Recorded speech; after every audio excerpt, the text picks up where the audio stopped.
इधर रघु शर्मा ने भाजपा विधायक जोगेश्वर गर्ग के वायरल ऑडियो पर नाराजगी जाहिर की है। उन्होंने कहा, निर्दलीय प्रत्याशी लादूलाल पितलिया को नामांकन वापसी के लिए धमकी दी जा रही है।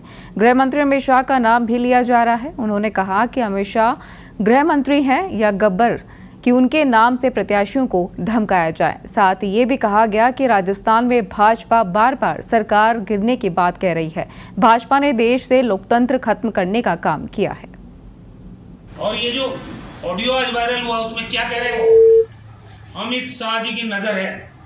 एक पिक्चर देखी थी शोले, 50 मील के एरिया में अगर कोई बच्चा रोता है तो माँ कहती है सो जा बेटे गब्बर आ जाएगा।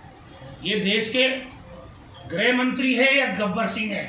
बीजेपी ये तो बताओ कम से कम, जिसके नाम से इतना खौफ का वातावरण बनाया जा रहा है, जिनके कंधों पर देश में अमन और चैन की जिम्मेदारी है, कानून और व्यवस्था की रक्षा करने की जिम्मेदारी है, उस चेहरे को हम नहीं कर रहे हैं। हम कहते तो कहते राजनीति कर रहे हैं। अब बीजेपी के लोग कह रहे हैं कि अमित शाह की नजर है, मतलब अमित शाह गब्बर सिंह बना दिए गए धमकी खतरनाक तरीके से।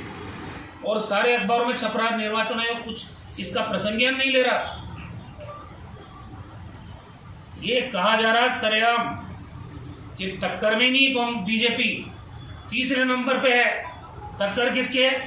निर्दलीय प्रत्याशी के और कांग्रेस पार्टी के। ये भी ऑडियो में है। फिर लालच की बात भी आ जाती है कि आपको सतीश जी से बात हो गई, प्रदेश स्तर में एडजस्ट करेंगे, अगर यहां नहीं हो पाया तो अरुण सिंह जी से बात करेंगे, आपको दिल्ली में सम्मानजनक स्थिति में कहीं एडजस्ट करेंगे। इससे ज्यादा शर्मनाक कोई पहलू हो नहीं सकता।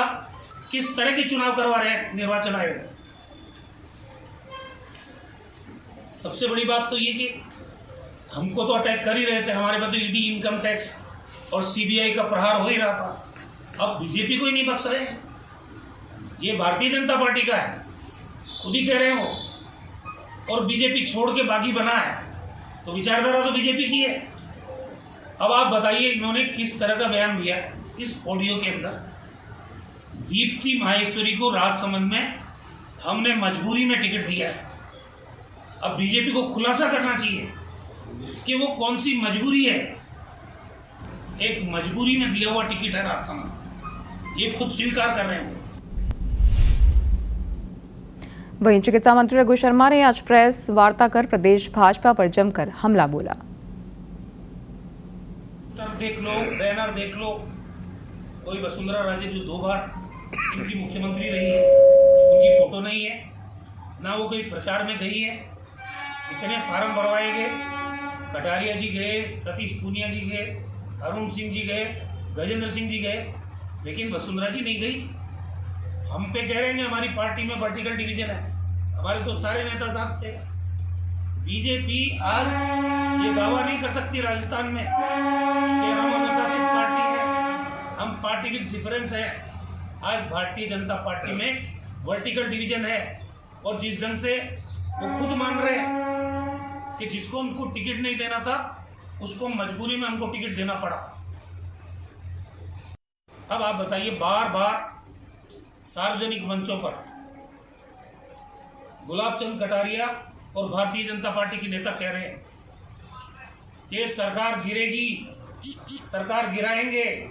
अभी भी उन्होंने सारी नामांकन की रैलियों में, आप वीडियो उठा के देख लीजिए, चिल्ला चिल्ला के, हालांकि उनकी भाषा का नियंत्रण उनके आपे से बाहर हो जाता है, अबे तबे करने लग जाता है, लेकिन वो कह रहे हैं सरेआम सरकार गिराएंगे। तो ये भी स्पष्ट कर दो कि ये भी अमित शाह के इशारे पे कर रहे हो कि आप सरकार गिराने की बात फिर कर रहे हो। तो आपका लोकतंत्र में यकीन कहाँ है? एक तरफ आप धमकी से उम्मीदवार का पर्चा वापस करवा रहे हो, उसके परिवार को दहशत में ला रहे हो, दूसरी तरफ सरकार गिराने की बात कर रहे हो। ये सारी चीजें लोकतंत्र का तमाशा बना के भारतीय जनता। और क्या हो रहा? 22 जवान शहीद हुए कल नक्सली हमले में, 14 के करीब घायल हुए। कहाँ है देश के प्रधानमंत्री, कहाँ है रक्षा मंत्री, कहाँ है गृह मंत्री? वोटों की खेती पका रहे, फुर्सत नहीं है। ये अपने आप को देशभक्त कहते हैं, कोई जवाब है इनके पास? जिस तरह के हालात वहाँ बन गए हैं, उन हालातों पे नियंत्रण की जिम्मेदारी किसकी है? आज सेंट्रल सीआरपीएफ के 14 जवान, पुलिस के 8 जवान आज उनकी आहुति हुई, देश के लिए वो शहीद